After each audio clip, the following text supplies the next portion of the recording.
우리 주 예수님께서 신약교회 성도들에게 명령으로 직접 말씀하신 규례가 두 가지가 있습니다. 우리가 잘 알고 있는 바와 같이 침례와 주의 만찬입니다. 침례라고 하는 것은 잠기는 겁니다. 잠기는 예식이라는 뜻입니다. 예수님을 믿고 구원받은 성도가 하나님과 회중 앞에서 자기의 신앙을 고백하고 내가 그리스도와 함께 죽고 그리스도와 함께 일으켜졌다라는 것을 고백하는 그런 의식을 말합니다. 주의 만찬이라는 것은 믿는 사람들이 예수님께서 나를 위하여 자기 몸을 찢으시고 자기 피를 흘려주셔서 예수님의 그 고난과 죽음을 통해서 내가 구원받았구나. 우리 예수님의 대속의 은혜를 기억하고 감사하는 의식이 주의 만찬입니다. 그래서 우리 성경대로 믿는 침례 성도들은 다른 절기들은 안 지키더라도 크리스마스라든지 부활절이라든지 추수감사절이라든지 혹은 교회 창립기념일이라든지 어버이 주일이라든지 이런 거는 안 지키더라도 꼭 지켜야 할 두 가지 규례가 침례와 주의 만찬입니다. 예수님께서 침례에 대해서는 직접 말씀하셨습니다. 예수님께서 제자들에게 침례를 주라라고 말씀하셨고요. 또한 침례를 받으라라고 말씀하셨습니다. 침례를 주는 사람이 있어야 받는 사람도 있겠죠. 침례를 주라는 말씀 속에는 주는 사람이 있고 받는 사람이 있다는 이야기입니다. 침례를 받으라라고 하면은 받는 사람이 있고 그에게 침례를 주는 사람이 있습니다. 누군가는 믿고 구원받은 자에게 침례를 줘야 하고 또 자기가 믿고 구원받았으면 침례를 받아야 합니다. 마태복음 28장 19절 말씀을 살펴보면 예수님께서 제자들에게 말씀하셨습니다. 그러므로 너희는 가서 모든 민족들을 가르치고 아버지와 아들과 성령의 이름으로 그들에게 침례를 주며 침례를 주라고 명령하셨습니다. 이 말씀을 따라서 제자들은 가서 많은 사람들, 많은 민족들에게 나아가서 예수 그리스도의 십자가 죽음과 부활을 선포하고 예수 그리스도를 구원자로 믿고 받아들이는 자에게는 침례를 주었습니다.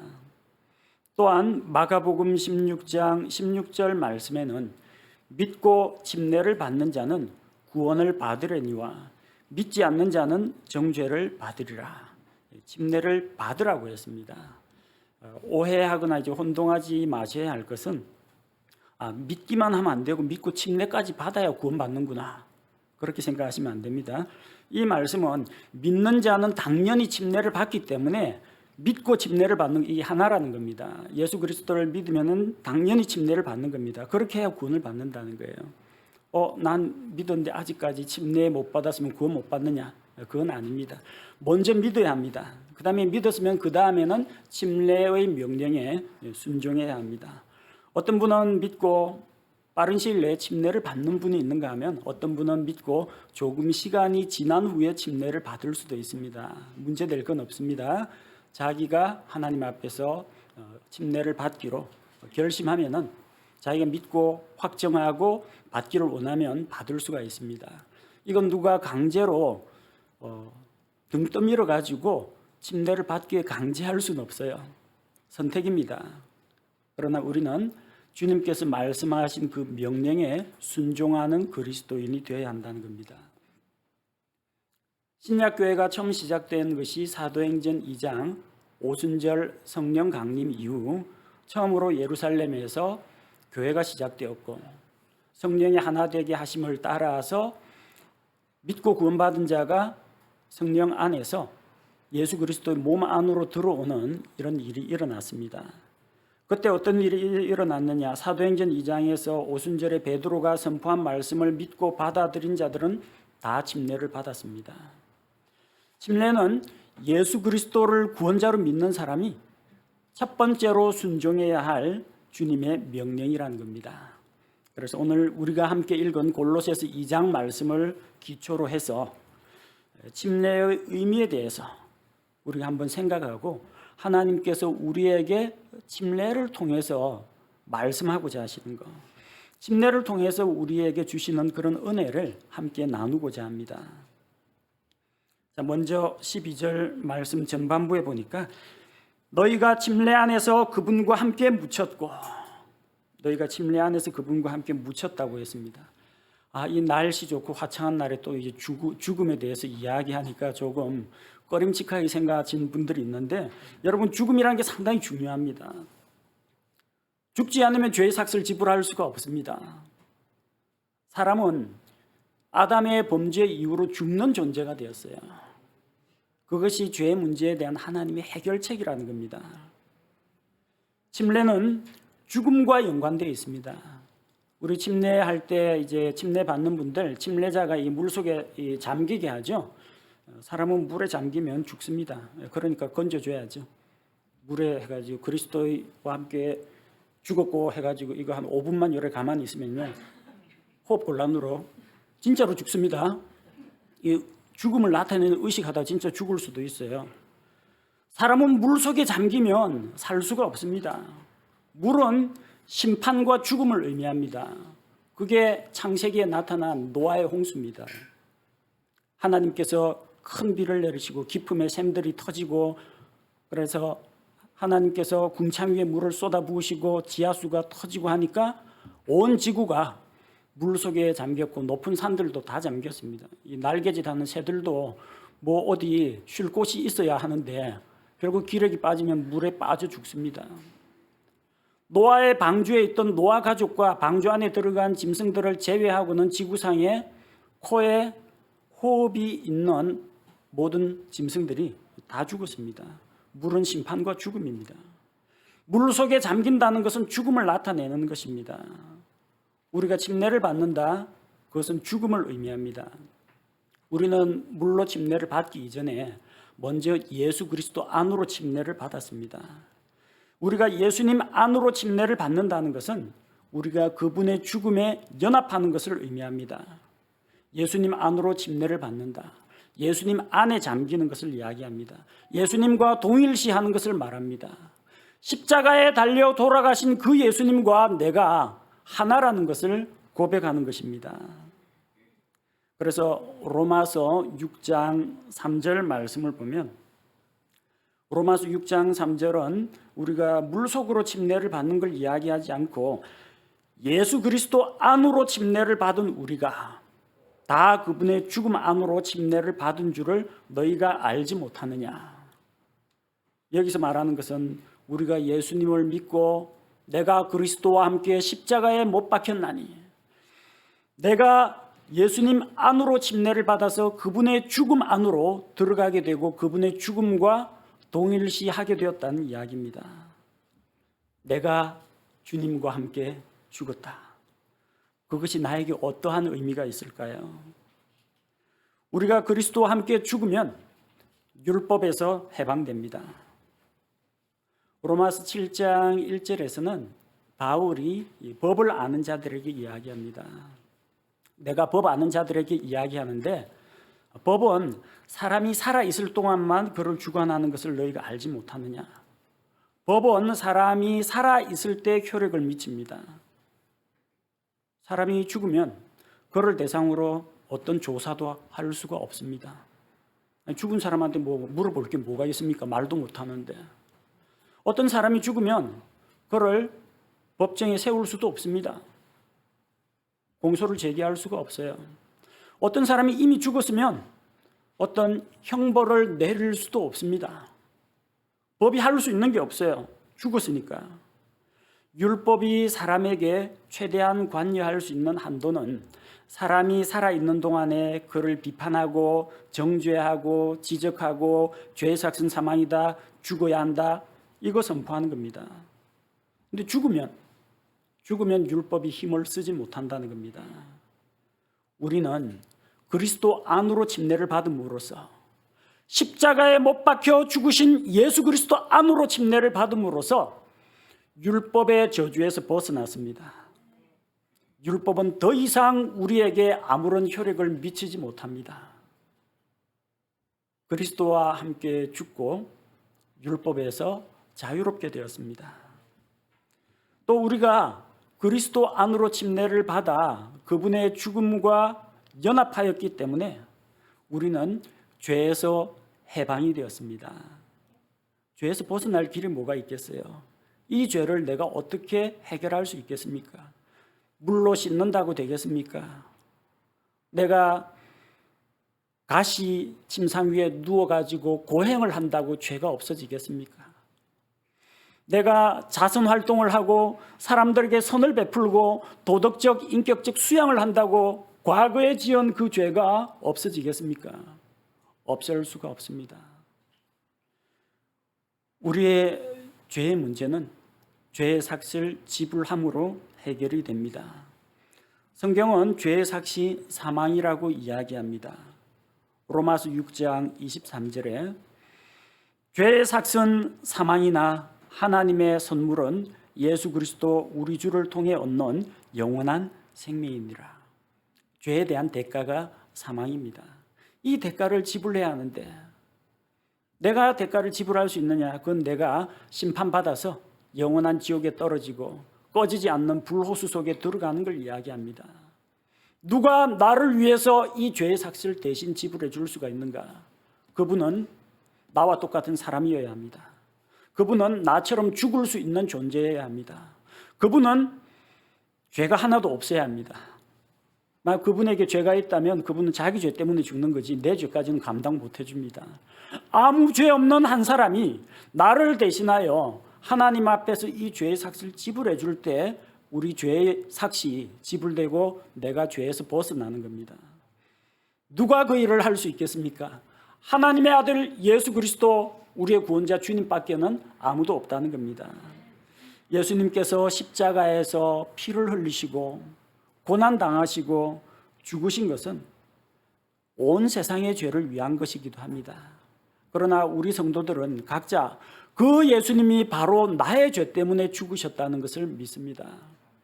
예수님 온 세상 죄를 위해 죽었다는 건요, 웬만한 사람은 다 압니다. 어릴 적에 저기 뭐 사대성인 공자, 뭐 부처, 석가, 뭐 이런 게 소크라테스 이런 이야기 읽으면 예수 그리스도의 생애 읽으면 예수님께서 어떠한 선한 삶을 사셨고 어떠한 좋은 말씀을 하셨고 마지막에 뭐 세상 사람들의 죄를 대신해서 십자가에 죽고 이 이야기책에 다 나와 있어요. 또 그거 그렇겠구나. 온 세상 사람들을 위해서 죽었다 하더라. 그런 사람들이 있습니다. 그런데 예수님이 온 세상 죄를 대신해서 죽었다 하더라라고 알고 있는 그것 가지고는 구원 못 받습니다. 그 예수님이 바로 나의 죄 때문에 내 죄를 대신해서 십자가에서 죽으셨다는 것을 자기 개인적으로 믿고 예수님을 온 세상의 구주가 아니라 나 개인의 구원자로 받아들일 때 구원을 받는다는 겁니다. 바로 그 예수님의 십자가 죽음, 나의 죄 때문입니다. 여러분 한번 생각해 보십시오. 이 지구상에 뭐 70억 인구가 있다고 하는데 그 70억 인구 중에서 나 빼고는 다 죄 없는 의인이라고 칩시다. 나 혼자만 죄인이에요. 만약 그래도 예수님께서 이 하나 세상에 있는 죄인 하나 나 때문에 하늘에서 내려와서 십자가 고난, 죽음, 부활 다 경험하셨겠습니까? 그 너 하나 보고 내려가기는 좀 그렇다 하면서 안 오시면 어떡합니까? 그런 일은 없습니다. 예수님은 나 한 사람을 위해 오셨습니다. 세상에 있는 모든 사람이 죄인이기 때문에 결국은 모든 사람을 위해서 오신 것이에요. 그 예수님의 사랑을 70억 분의 1로 나누지 마십시오. 예수님의 사랑은 나 한 사람을 위해서, 나의 죄를 위해서 오신 분입니다. 나를 사랑하사 나를 위하여 자기 몸을 버리신 예수님과 나와의 관계가 1대1입니다. 뭐 온 세상 구원한다고 했는데 나도 뭐 온 세상 가운데 들어있으니까 뭐 덤으로 구원받았겠지. 이게 아니라는 이야기예요. 예수님을 인격적으로 나의 구원자로 나의 주님으로 믿어야 우리가 구원을 받습니다. 예수님 십자가에 달려 돌아가실 때 우리도 그분과 함께 죽었습니다. 예수님 죄 없으신 몸을 찢으시고 죄 없으신 의로운 피를 하나님 앞에 흘리면서 하나님의 공의 앞에 그분의 죄 없는 피를 바치고 내 생명을 대신 바치오니 나를 믿는 저 죄인을 용서하여 주옵소서. 재판장이신 하나님 앞에 그렇게 호소할 때 예수 그리스도의 십자가에서 흘린 피, 그분의 대속의 죽음으로 말미암아 우리의 모든 죄가 해결되었다는 겁니다. 여러분, 죽음이 나쁜 게 아닙니다. 죽었기 때문에 율법에서 해방될 수 있었어요. 죽었기 때문에 죄의 삭을 지불할 수가 있었던 것입니다. 사람에게 이런 죽음을 허락하신 주님, 또 그 죽음을 사랑하는 자기 아들, 자기의 독생자 예수 그리스도로 하여금 대신 치르게 하신 하나님께 감사를 드립니다. 또 죽었기 때문에, 죽고 나면 과거에 살았던 삶과는 완전히 이별하게 됩니다. 사람이 죽으면 모든 관계가 끊어져요. 가족 관계 끊어집니다. 가족 사진 가운데요, 돌아가신 분이 있으면요, 그 사진은 이상하게 그 돌아가신 분 사진을 오려내 버리더라고요. 아니면 그 사진 자체를 없애버리거나. 한때는 그래도 몇십 년간 같이 한솥밥 먹고 같이 살았던 가족인데도 이제는 죽었기 때문에 더 이상 가족관계 등록부에 올라가지는 않습니다. 사망입니다. 인간관계가 끊어집니다. 친한 친구가 있어도 이미 죽고 나면은 만날 일도 없고, 미워하던 원수가 있었는데 죽고 나면은 이제 뭐 어떻게 할 도리가 없습니다. 빚진 것이 있는데 죽은 사람한테 돈 내놓으라고 할 수는 없는 노릇이고, 물론 누군가가 그 빚을 뭐 상속하거나 대신 갚긴 하겠지만 죽은 사람한테 빌려간 거 갚으라고 할 수는 없습니다. 채무관계 다 정리됩니다. 살아있을 때 누리던 권리와 의무도 없어집니다. 보험사에 연금보험 들어놨는데 살아있을 때나 연금이 나오지 죽으면 연금 안 나옵니다. 뭐 유족연금이 혹시 나온다 할지라도 그건 내가 못 받습니다. 유족한테 가는 겁니다. 복지 혜택 누리지 못합니다. 죽은 시체가 복지 혜택이 뭐 필요하겠습니까? 죽으면은 우리가 누리던 모든 권리, 의무 관계가 다 청산됩니다.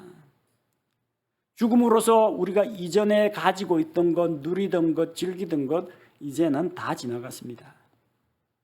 이전에 좋아하던 세상 일들, 이전에 즐기던 쾌락과 유희, 취미 활동들 다 지나갔습니다. 이전에 내가 가치 있게 여기고 이전에 내가 소중하게 여기던 것들 다 지나갔습니다. 내가 세상에 대해서 십자가에 못 박히고 세상은 나에 대해서 십자가에 못 박힌 것입니다.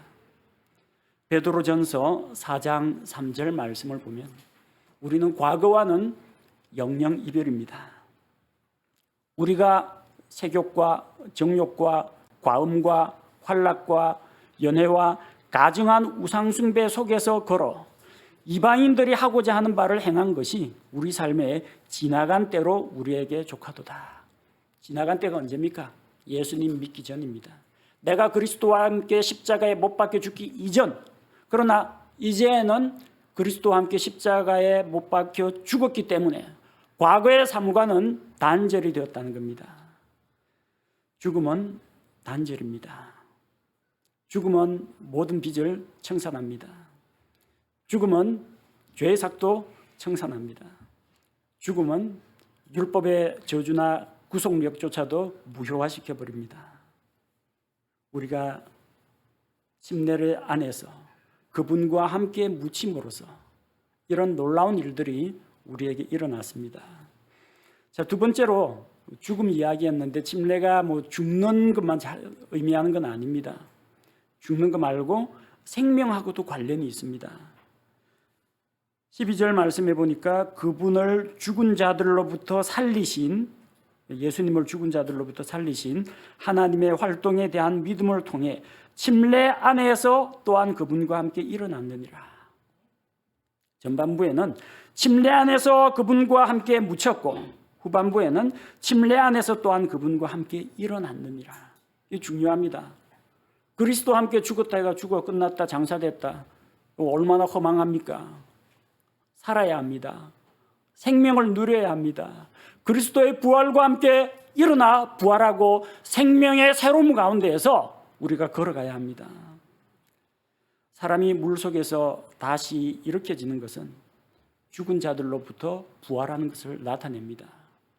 여러분 침례받기 전에 신앙 고백할 때 나는 예수님의 십자가 죽음과 부활에 동참한 사람입니다. 예수님 나의 죄 대신해서 십자가에서 죽으시고 부활하셨고 내가 그분의 십자가 죽음과 부활을 믿습니다. 뭐 이런 내용을 아마 고백하셨을 겁니다. 오늘 침례받는 분도 그 고백하셔야 돼요. 근데 내가 예수님과 함께 죽었습니다까지만 고백하고 예수님 부활 고백 안 하면은 그리스도와 함께 죽었고 안 꺼내줄 수도 있습니다. 죽는 게 끝이 아니에요. 죽었으면 부활을 해야죠. 살아있는 사람은 부활 못합니다. 죽어야 부활합니다. 그래서 우리의 과거, 우리 죄의 몸이 죽고 예수님께서 죄에 대하여 단번에 죽으시고 또한 하나님을 향하여 의에 대하여 사신 것처럼 우리도 죽는 게 끝이 아니에요. 부활해야 됩니다. 그리스도와 함께 일어나야 돼요. 침례는 사람을 물에 잠기게 해서 익사시키는 게 아닙니다. 물에 잠긴 사람을 다시 일으켜서 살아 숨쉬게 하는 게 침례입니다. 죽은 자들 가운데서 부활하는 것을 나타내는 것이 침례 의식입니다. 우리가 예수님의 십자가 죽음에 동일시한 것처럼 예수님의 부활에도 동일시합니다. 우리가 예수님의 부활에 연합했다는 것은 무엇을 의미합니까? 우리가 그리스도와 함께 새 생명을 누리게 되었다는 겁니다. 하나님의 자녀로 다시 태어났다는 것입니다. 그리스도 안에 있는 새로운 창조물이 되었다는 이야기예요. 로마서 6장 4절 말씀을 보면 로마서 6장 4절 그러므로 우리가 죽음 안으로 침례를 받아 그분과 함께 묻혔나니 그리스도와 함께 죽음 안으로 침례를 받아 묻혔습니다. 그게 끝이 아니고 이것은 그리스도께서 아버지의 영광을 힘입어 죽은 자들로부터 일으켜진 것 같이 우리도 생명의 새로움 속에서 걷게 하려 함이라. 우리가 새 생명 가운데 걷게 되는 것입니다. 이전에 나는 죽고 그리스도와 함께 다시 살아난 내가 있는 것입니다. 그래서 앞으로 우리의 삶은 예수 그리스도와 함께 연합한 자의 삶은 부활하신 예수 그리스도와 함께 새로운 삶을 살아가게 된다는 것입니다. 어떻게 새로운 삶이 시작되었느냐? 13절에 또 너희의 죄들과 너희 육체의 무할례 가운데에서 죽었던 우리들. 하나님께서 우리의 모든 범법을 다 용서하셨습니다. 그래서 죽었던 우리를 그분과 함께 살리시고 너희의 모든 범법을 용서하셨어요. 새로운 삶에는 죄의 용서가 따릅니다. 이전의 모든 죄들을 용서하셨습니다. 또한 내가 앞으로 짓게 될 죄조차도 예수 그리스도의 십자가의 피로 그 피를 믿는 믿음으로 우리가 죄를 자백하고 용서를 구할 때 하나님의 용서를 받을 수가 있고 죄로부터 깨끗하게 될 수가 있다는 겁니다. 14절에 나오는 것처럼 우리를 대적하고 반대하던 규례들, 우리를 대적하던 규례들이 무엇입니까? 율법이죠. 율법을 치우시고 십자가에서 못 박으셨습니다.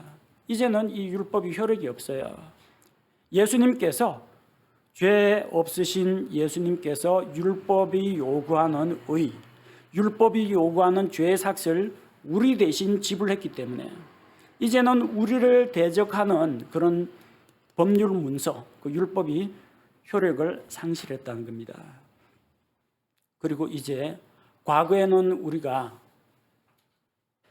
본질상 진노의 자녀였고 죄 가운데서 태어나서 공중권세 잡은 마귀를 따르면서 마귀가 이끄는 대로 이 세상 풍습을 좇으면서 살아갔지만 이제는 하나님의 성품을 물려받게 됐다는 겁니다. 베드로후서 1장 3절 우리에게 어떤 새로운 일이 일어났느냐? 우리를 부르사 영광과 덕에 이르게 하신 분을 아는 것을 통해 그분의 신성한 권능이 생명과 하나님의 성품에 속한 모든 것을 우리에게 주셨도다. 하나님의 성품에 속한 것들, 하나님의 사랑, 하나님의 긍휼, 하나님의 의로우심, 하나님의 거룩하심, 하나님의 영광, 하나님의 선하심, 하나님의 오래 참으심, 온갖 좋은 성품들, 그 모든 것을 우리에게 주셨습니다. 이제는 우리 안에 새 사람, 새로운 성품이 들어왔기 때문에 우리가 생명의 새로움 가운데에서 걸을 수가 있게 된 것입니다. 이전에 나는 죽었고 나의 인생은 예수님을 만난 이후에 제2의 인생을 시작하게 되었습니다. 쉽게 말해서 이제부터 나 사는 것은 덤으로 사는 인생, 하나님이 덤으로 나한테 주신 인생. 지금부터 사는 삶은 그리스도와 함께하는 삶이요, 하나님의 인도와 보호를 받는 삶이요, 내 인생이 아무리 힘들고 어렵고 망가진다고 하더라도 제일 최악의 경우가 죽어서 천국 가는 겁니다. 제일 안 좋은 경우가. 좀 더 좋은 경우는요, 죽어서 천국 가는데 상금 많이 받고 가는 겁니다.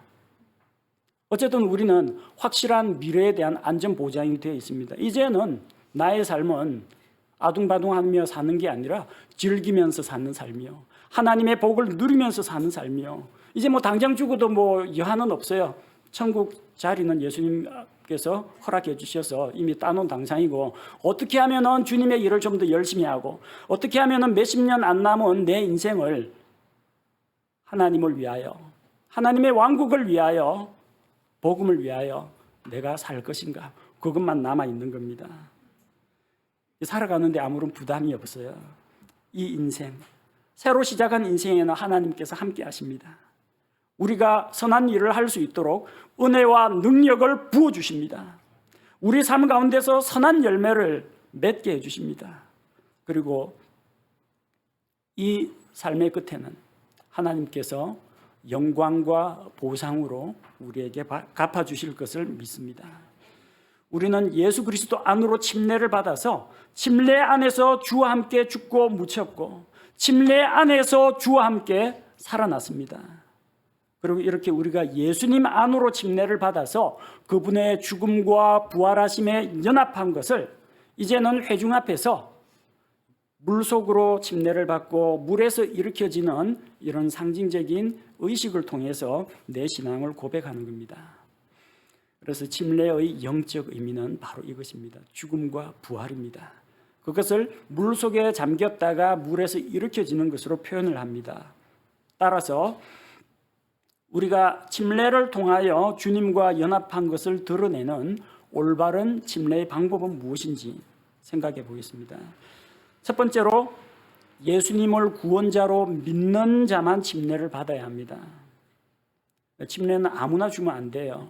예수님을 믿고 예수님을 구원자로 고백해야 침례를 받을 수가 있어요. 사도행전 8장 36절 37절 말씀을 보겠습니다.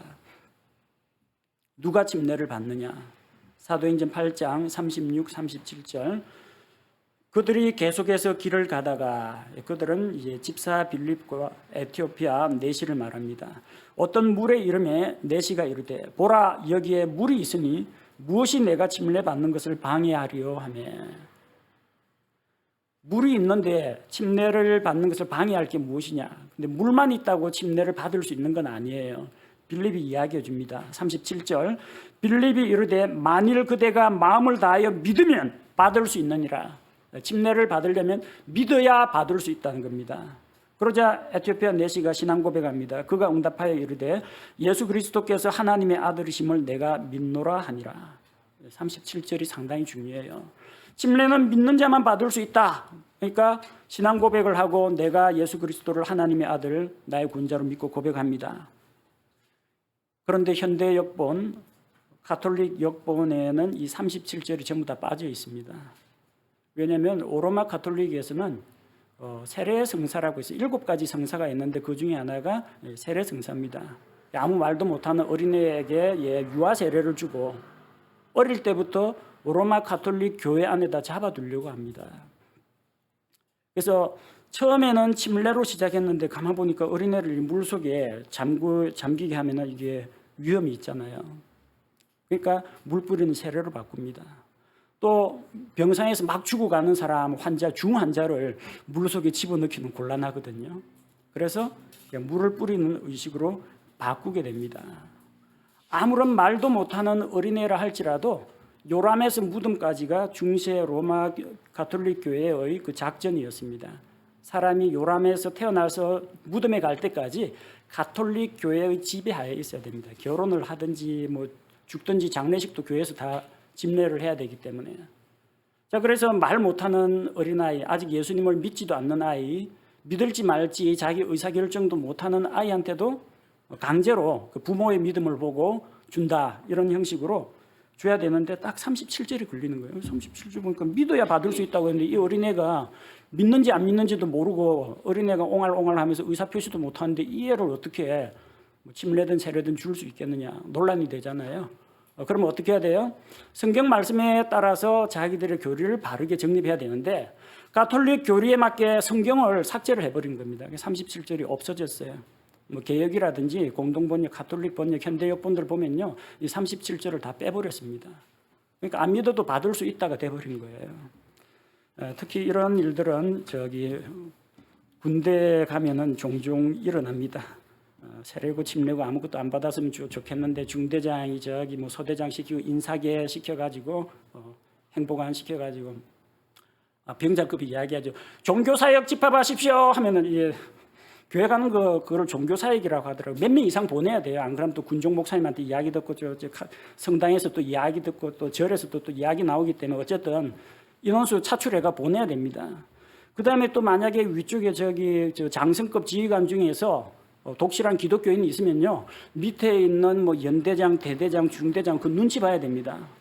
각 부대당 몇 명 이상씩 결신자를 내야 됩니다. 그래서 뭐 진중 세례식, 진중 침례식 뭐 이런 거 하는데 목표량을 채워야 돼요. 그러니까 안 믿는 애들도 야, 지금 숫자 모자란다, 머리수 모자란다, 저 옛날에 받았는데 이번에 그냥 다시 받아. 저는 불교 신자인데 너 와서 받아. 종교사역에다가 병사들을 내몰아 가지고 옛날엔 진짜 그렇게 했어요. 머리 숫자 채워가지고 실적 보고해야 되니까. 그래야 사단장이 좋아하니까. 안 믿는 사람한테 세례 주거나 침례 주는 일도 있었다는 겁니다. 그러면 안 돼요. 세례든 침례든 본인 의사가 동반이 돼야 됩니다. 아무 죄에 대한 인식도 없고 예수 그리스도에 대한 믿음도 없고 구원자를 선택할 수 있는 그런 의지도 없는 어린애한테 타의에 의해서 강제로 세례든 침례든 주는 것은 옳지가 않다는 겁니다. 믿고 자기 스스로 원해야 받을 수가 있어요. 둘째, 침례는 잠기는 것이지 씻는 것이 아닙니다. 로마 가톨릭에서 이제 어린 유아나 그리고 어떤 환자나 이런 사람들을 위해서 의식을 간단하게 해서 세례 또는 관수례 이런 제도를 만들었어요. 세례라는 것은 이 접시에 물 받아가지고 손으로 한 3번 정도 아버지와 아들과 성령의 이름으로 물 뿌리는 겁니다. 그리고 씻을 세자, 세례라고 부릅니다. 관수례라는 것은 컵이나 조그만 통에다 물을 받아가 머리에 물을 부어주는 겁니다. 머리에 물을 붓는 그런 의식, 간소화시켜서 만들었어요. 근데 성경에서는 침례라고 해서 잠기는 것을 이야기합니다. 머리에 물 몇 번 뿌린다고 잠기지 않습니다. 머리에 물 한 컵 부어준다고 사람이 잠기거나 호흡곤란으로 사망에 이르거나 죽음까지 가거나 그러지는 않습니다. 세례라고 하니까 사람들이 자꾸 뭔가를 씻는다, 더러움을 씻는다, 죄를 씻는다 하는데 우리의 죄는 물로 씻을 수가 없습니다. 세례든 침례든 이런 의식은 죄를 씻는 의식하고는 관계가 없어요. 죄는 예수님의 십자가 보혈로만 씻을 수가 있습니다. 물로는 씻을 수가 없어요. 그런데 이런 세례든 침례든 아무런 특별한 효력이 있는 게 아니라 내가 이미 믿고 구원받은 것을 회중 앞에서 알리고 간증하는 그런 의식인데 성경을 잘못 이해한 캠벨파, 그리스도의 교회라고 하죠. 거기에서는 침례 중생 교리를 내세웁니다. 침례를 받아야만, 물 침례를 받아야만 구원을 받는다. 물 침례를 받아야만 죄 사함을 받는다. 근데 그건 사실이 아닙니다. 침례는 죄를 씻기 위해서 받는 것이 아니라 예수님을 믿어 죄를 용서받고 구원받았기 때문에 회중 앞에서 이런 신앙 고백을 하는 것이라는 겁니다. 그래서 침례를 받는다고 해서 옛날에 내가 더러운 사람이었는데 이제 깨끗한 사람이 되었구나. 옛날에 죄인이었는데 죄가 씻어졌구나. 그렇게 되는 건 아니에요. 침례는 예수님의 피로 죄 용서받고 구원받은 사람이 구원받은 사실을 하나님과 회중 앞에서 공개적으로 간증하는 시간입니다. 자, 그리고 셋째로 침례는 온몸을 물에 잠기게 하는 전신 침례를 받아야 합니다. 침자 들어가는 단어들 보십시오. 침몰, 배가 침몰했다. 배에 물 뿌리는 걸 갖고 침몰이라고 하지 않습니다. 배에 물 3번 뿌리고 침몰했다. 그러면 안 됩니다. 그 다음에 침강, 땅이 내려앉아가지고 쑥 아래쪽으로 잠긴 게 침강입니다. 적의 군함을 격침시켰다. 적의 군함에 물총으로 물 3번 쏘고 격침시켰다고 하는데 아무 데도 없어요. 침이라는 건 빠지는 겁니다. 물에 잠기는 겁니다. 마가복음 10장 38절에 침례는 잠기는 것이다 라는 것을 주님께서 직접 말씀하십니다. 마가복음 10장 38절 예수님께서 그들에게 이르시되 너희가 구하는 것을 너희가 알지 못하는도다.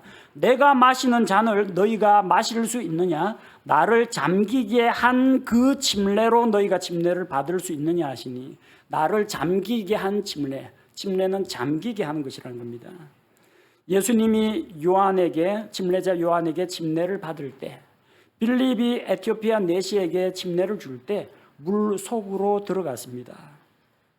사도행전 8장 38절 사도행전 8장 38절을 보니까 그가 명령하여 병거를 멈추게 한 뒤 빌립과 내시가 둘 다 물 속으로 내려가니 그가 내시에게 침례를 주니라. 물 뿌릴 것 같으면 물 속으로 왜 들어갑니까? 신발 젖고 바지 젖고 온몸이 다 젖는데 그냥 물가에 있으면 물가에서 물 찍어갖고 딱딱딱 3번 뿌리면 끝날 텐데 그게 아니란 이야기예요. 물 속으로 들어갔어요. 왜? 물 속에 잠겨야 하기 때문입니다. 물에 잠긴다는 것은 예수 그리스도의 십자가 죽음과 그분의 묻히심을 나타냅니다. 내가 그리스도와 함께 죽었다는 것을 고백합니다. 물에서 일으켜지는 것은 예수 그리스도의 부활에 연합한 것을 나타냅니다. 그런데 머리에 물을 뿌리는 세례나 사람의 머리 위에 컵으로 물을 붓는 관술의 의식 가지고는 그리스도와 함께 죽어 장사되고 그리스도와 함께 죽음에서 일어났다라는 것을 나타낼 수가 없다는 것입니다. 네 번째로 침례식에는 침례를 주는 자와 침례를 받는 자가 있어야 합니다. 당연한 거 아니냐고 저한테 또 물으실 분이 계셔가지고 어떤 교회에서는 침례를 받을 사람이 스스로 물속에 퐁당 들어가가지고 그 다음에 자기 혼자 쏙 솟아 나와가지고 뭐합니까? 이거 자살합니까? 성경에 그런 침례는 없어요. 침례를 주라고 했고 침례를 받으라고 했으니까 주는 자가 있고 받는 자가 있어야 된다고 했는데 목사님은 앉아서 팔짱 끼고 구경하고 있고 침례통이 좁으니까 욕조석에 들어가 자기가 스스로 맨발로 들어가 한번 쭉 누웠다가 팍 하고 일어나가지고 침례 받았다 하는데 그런 방식은 옳지가 않습니다. 침례도 요즘 셀프로 하시는 분이 계시는지 그런 교회도 있다고 들었습니다. 성경은 침례를 주라, 침례를 받으라고 했기 때문에 침례를 집례하는, 침례 주는 사람이 있어야 되고 신앙 고백하면서 침례 받는 사람이 같이 있어야 됩니다. 성경에 기록된 침례 방식은 침례를 주는 자가 침례 받을 사람을 물속에 잠기게 하고 물에 잠긴 사람을 일으켜주는 것을 통해서 침례 의식을 행합니다. 오늘 오후에 우리가 하게 될 침례식도 바로 이런 성경적인 원리와 방법에 따라서 행하게 될 것입니다.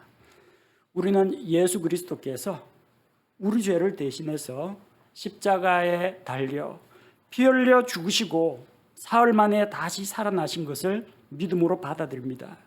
우리는 예수님의 십자가 죽음과 부활에 연합한 자임을 믿고 고백하는 침례 성도들입니다. 예수 그리스도의 십자가 대속의 죽음으로 말미암아 우리의 모든 죄를 용서하시고 예수님의 부활을 통하여서 우리에게 새 생명을 주시고 새 사람이 되게 하시고 새로운 삶을 살아가게 하신 아버지 하나님께 감사를 드립니다. 오늘 말씀을 통해서 우리 침례 성도들은 침례의 의미를 더 깊이 생각하는 그런 기회가 되기를 바랍니다. 또 예수님을 믿고 있지만 아직 침례를 받지 않은 분들은 오늘 말씀을 생각하면서 주님께서 주신 침례의 명령에 순종하기 바랍니다. 오늘 하나님과 회중 앞에서 신앙을 고백하고 침례를 받으실 분들은 이런 침례식을 통해서 구원하여 주신 예수 그리스도의 구속의 은혜에 대해서 감사하고 또 구원의 확신 가운데 든든하게 서는 계기가 되기를 바랍니다. 우리 하나님 앞에 함께 기도하겠습니다. 성경 말씀을 통해서 침례의 의미를 알게 하신 하나님께 감사를 드립니다.